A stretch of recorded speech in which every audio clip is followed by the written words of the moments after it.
Hello there, it's English Wine Week and I am going to be talking today to the wonderful Michelle Knight. Hi, thanks for inviting me, Alice. Oh, wonderful, lovely. We're in Bolney, we're at Bolney Wine Estate today, so we are enjoying the glorious views, and we've also got some Bolney bubbly going on in the rosé form. So let's start with a little cheers. Cheers. Happy English Wine Week. Happy English Wine Week. So first of all, Michelle, will you tell me all about what you do? Yeah, I'm a business strategist and I help companies in the wine industry with their business, sales and marketing strategies. Basically helping them identify and fill the gaps in their strategies. And I think because wine is such a long-term project from planting to selling, sometimes the actual strategy gets lost along the way because it's such a manual, physical role that people often forget about building their audiences and their marketing and how ultimately they're going to sell their product. Exactly. No. So and you can never start that too early. That's the thing. I think everyone thinks they have to wait till they have a product, but I think it should start much earlier than that. Yeah. I think this is something that particularly in English wine, obviously we're a brand new industry. Yeah. Okay, it's been going on a while, but this is really the growth. But ultimately, a lot of people start making wine and forget they actually have to sell wine. Yes. So they will go in the winery, they'll do the vineyard or so forth, or perhaps they go custom crush, define wine, etc. But then they actually have to go and sell the wine, and that's where someone like you can come in, where they're creating a sort of marketing strategy. Yes. And that's the bit I love. I've built businesses in the past in lots of different industries, but obviously I went back to college. I went to Plumpton and I got my degree in Viticulture and Oenology. So I really understand the whole process of grape growing and winemaking, as well as having the business background. I also have a business degree. So, so that's really my passion. I really love English wine and the English wine industry. And what I really want to do is help people, build this industry into what it can be. Yeah, lovely, wonderful. Yeah, so with regards to marketing, what sort of things do you think that's particularly English wine people really struggle with in marketing? I think it's just, getting started as early as possible. Yeah. And social media, I think, is a quick and easy way that people can kind of get into marketing. Now, there is a lot more to marketing than just social media, I want to add. But I think when you're starting out, before you have a product, it's good to, get your brand. And generate buzz. Yeah, exactly. Buzz around the brand, And so I think really just understanding, so I think, this will be going out on Instagram as well. So just really understanding the different functions of Instagram.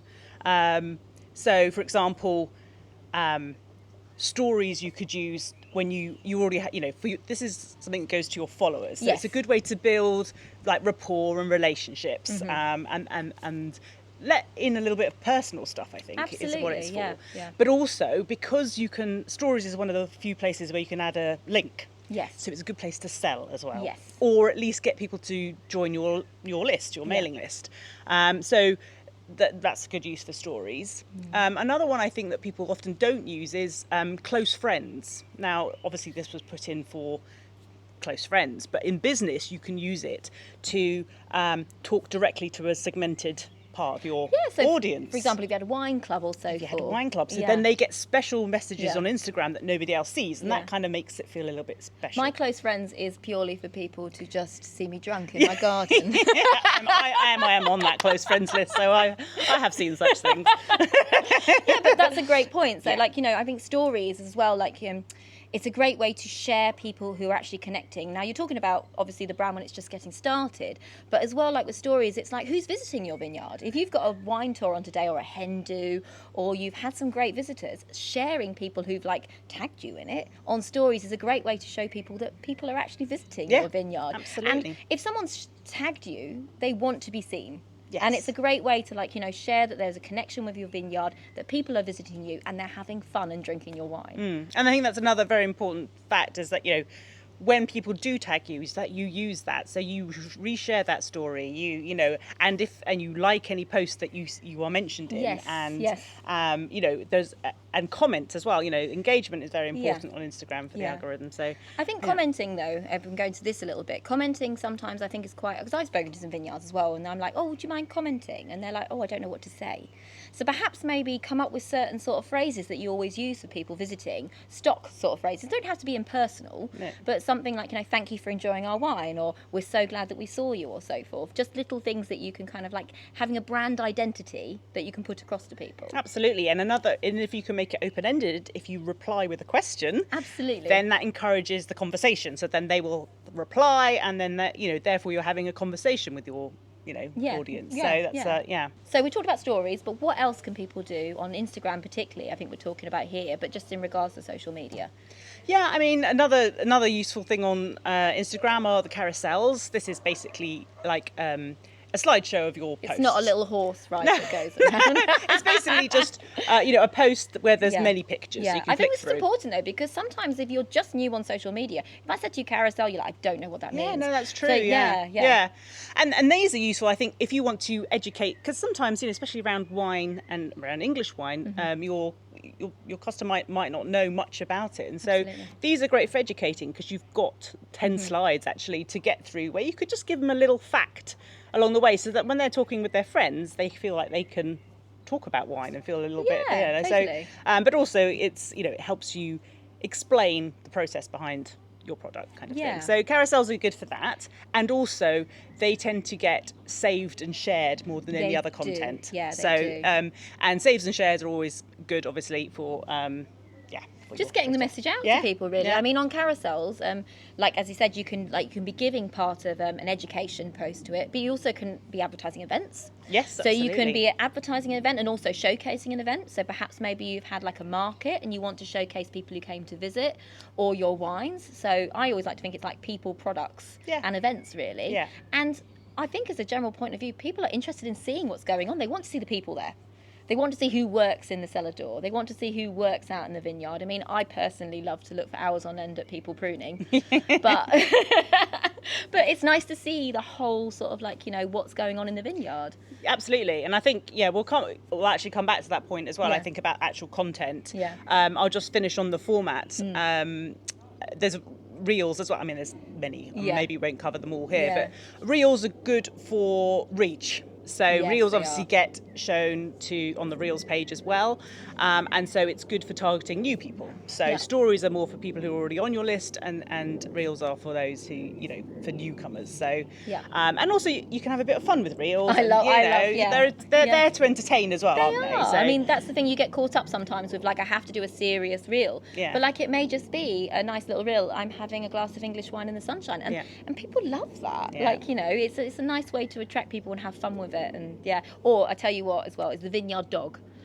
Every English English vineyard has an English vineyard dog, and like just having a lovely reel of like your dog out in the sunshine rolling around with a glass of wine in the background is lots of fun. Exactly. And I think there is an element of let's make it a bit fun as well, because people are on social media to have fun. They're not really there for education. Now you can slip that in as well, and that's great. But and boost tours and so forth. Exactly. So we talked a bit about how to actually put on Instagram through stories, through reels, through carousels, as we said, not a horse ride. But what's actually important with regards to content? What sort of content do English vineyards need to be putting out? Well, I think as well, this is what scares people, is that they think it puts them off posting anything, because they're then terrified about, well, I won't be able to keep it up, or and it is important to be consistent, but that doesn't necessarily mean you have to be posting daily. Just pick some days that you're going to post and just stick to that. And if there's a rhythm to it, then that's that's enough, really. So don't feel like you have to overwhelm yourself while you're getting started. And there's different ways that you can make content creation easy. Give yourself you can plan out a whole schedule, so then you don't feel like you have to think of something new every day. And an easy way to do it sometimes is just to have a few content pillars that you're going to use. So, for example, one day you're going to talk about your staff. You said it's nice to introduce the team. Connection is always so important. Another time it can be about the way the business runs. So show people in the vineyard, show people in the winery, and how it's actually made. And then also you might have, this is sometimes quite nice to just take it a step up kind of thing, is if you have a special interest or something that's really important to you, like show your values. So, for example, sustainability or Yes, something. yes. You know, if you had a regular thing about how your vineyard, Organic, biodynamic. yes, any of those yeah. things. Or, you know, it doesn't even have to be wine related. If you have a charity that's close to your heart or something like that, then just by talking about that will show your personality, your business values and your own personal values. yeah. But it just gives you something to talk about. And then then it's not so scary coming up with No. content, because actually No, you go, do you totally. know what? I'm really passionate about this. I want to talk about it. Yeah, So yeah. It could be engaging, like, you know, if you live in a certain village, like, you know, engaging with where you live and like the local community and so forth. Or like, Exactly. you know, if you're in Brighton, for example, Yeah. it could be connection to Brighton Beach. Or Yeah.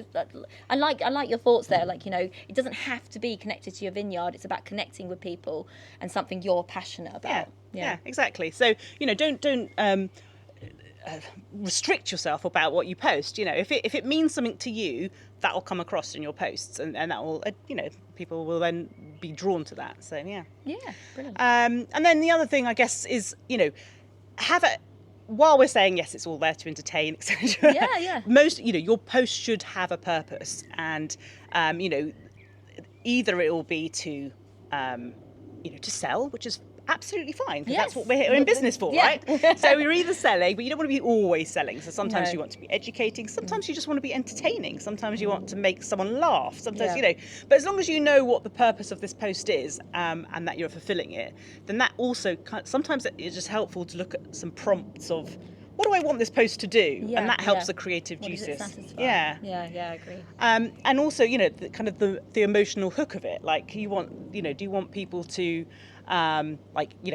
think, I really want that, or do you want them to inspire to visit you, or there should be some kind of emotion you want the person to feel when they're seeing that post. Yeah, no, I agree.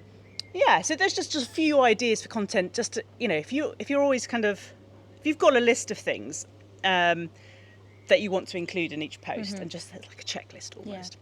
Talking of which, I do actually. I have got information. I do have a social media content planner, which are actually designed for the wine industry as well, which I'm happy for people to download for free. So I will let Alice put the details of that. Yes, that's really exciting. I think it'll be wonderful. We've got so Michelle will put a link on here, and then basically you can download it and have a look through it, and then obviously get in contact with her if there's something that you think you could use for specific help. Yeah, so it's an interactive. It's a spreadsheet, but it's very pretty, and you literally have drop down boxes to help you produce that content. So it'll remind you that you need an emotional hook, remind you that you need a call to action, remind you all these things, and it just helps you build it up. But the other good thing about it is you can then also track what you've I think that's quite important. That's what I was going to say as well, is that social media can be very overwhelming, and we all know it. Like, I can post something and I get very upset. I'm like, nobody liked it. But you should never get down on it, and that's fine. If you put something up, and it takes time to build an audience, and the more that you connect with people, the more that you interact with people, you like posts and you get involved, the more your engagement will rise. But at the end of the day, it doesn't matter if it doesn't do that well. Somebody's seen it, and that's the great thing about it, really. And that's why the consistency thing is important, is because you never know who Instagram is showing your posts to. It's all a big mystery, really. Yeah. So as long as you're just there all the I'd like the answers. As long as you're just there, quite often. Some people will see it sometimes. You can't read too much into it. It is good to look at the data and just say, well, actually, that one kicked off. Is there a trend? And that's another thing, if you are kind of tracking the results, then you can kind of see if there is a pattern. Yes, for example, a time of day. Yeah. Or a time in the week. Yeah, or particular content that people love, that gets everyone talking, or that kind of thing. So yeah. And that's all, of course, available in the Instagram dashboard, is it called? Yes. Or is that only for businesses? I think, but most people would be businesses anyway. But you can look on the analytics. It tells you, what sort of age is looking at your posts. It tells you, when people were looking at it and so forth, who it reached and what countries it went to. So again, look at that, and ultimately, you want we're selling an English wine, or export maybe as well, I suppose, but you want to look where the countries as Yeah. well, like, you know, is it actually going to the right people? So there's lots of, I think, things like that as well to have a look at, just to see where your post is going, and make changes. And also as well, like, you know, ultimately stuff that does really, really well, what's the value of it? Because you might have something that does incredibly well and it's reaching people, but ultimately you need value in this post. You want to sell. Yes. And you do want to kind of like boost your image and boost your persona and so forth by doing so. And as you said earlier, it's about kind of that consistency, but also different variations of posts that matches sort of like every part of your business. Yeah, and you know, that's taking it a bit wider then from social media, and you know, that's kind of the thing that I do. Is I think often people think that business strategy is just the marketing, but actually there is some work you need to do about your, you know, your business strategy. You know, what your values are that will then translate into your marketing. And that's, you know, something I help people with, because I think people get caught up in, oh, it's social media, and actually it's much larger than that. And once you've got your business strategy kind of written down and in your head, then that makes marketing much easier, because you're suddenly like, totally, yeah. I know what I want to, I know what values I want to show, know what I want to say, I know who we are as a company, as a business, and that's, you know, why I think the business strategy is so important. It tends to get left behind, actually. People forget about that part of it. I do. I think, and again, like, you know, because we obviously work within the English wine market, and a lot of the time I see so many incredible things happening, so much innovation, so many new things coming, but I still see that like business is something that needs to drive forward, and people need to work out how to actually sell these wines. Yeah, it's a little bit scattergun, and we're all, I mean, God, my business strategy isn't perfect either, even though I teach it, because it is, you know, a lot of it is personal. It can be very personal. And it's feeling the way, etc. But by talking to someone else about it, so I still have mentors, I belong to mastermind groups, because it's really important to talk about stuff, because you get in your own head and stuff that you think is really important. You know, you'll talk to someone else and they're like, well, you know, that's certainly think about that 5% of the time, but that's not your main focus. So I think just chatting to somebody else outside your business is really great important. Great insight into, and actually that's another thing I offer as well, is for any of my Instagram followers a free 20-minute consultation. Oh, fantastic. You know, just to get started, just to give you a few like first steps if you're like thinking, actually, I would quite like a bit of a strategy. A, you know, 3-step plan, even just to move forward, so you know that you're not just randomly doing stuff. No, totally. No, I completely agree. Wonderful. No, that's all you can find all of that in the links in my bio. It's Misha Drinks Wine. Misha is MISA. And it'll all be there. Wonderful. Thank you so much for joining me today, Michelle. Oh, it's been lovely. Thank you. What beautiful weather. I know. I'm actually getting sunburned. Are you having a good English wine week? That's the most important thing. Yes, I've already been to 2 vineyards this week. Oh my goodness. So I've had a fabulous weekend, actually. So I think like English wine week for me is a week off. I love watching everyone else talking about English wine, and I get an opportunity to actually just sit and drink it and not worry too much. But yeah, so wonderful. Thank you so much for talking to me today. If anything that Michelle has said to you is of interest, then I strongly urge you to follow one of the links below, get in touch with her, download the free resources, because they are fantastic and they will change your business, and then also get in touch, because like, you know, 20-minute consultation, that sounds fantastic. I'm happy to talk to, you know, to everyone really, because you know, I'm really passionate about English wine. I've studied it, I've worked in the industry, and so I just want it to do really well. Exactly. Brilliant. Well, I've never toasted that. Cheers. Cheers. Wonderful. I've just realised the wine matches your hat. Oh, there you go. There you go. It's like it's planned. It's a plan. It's a plan.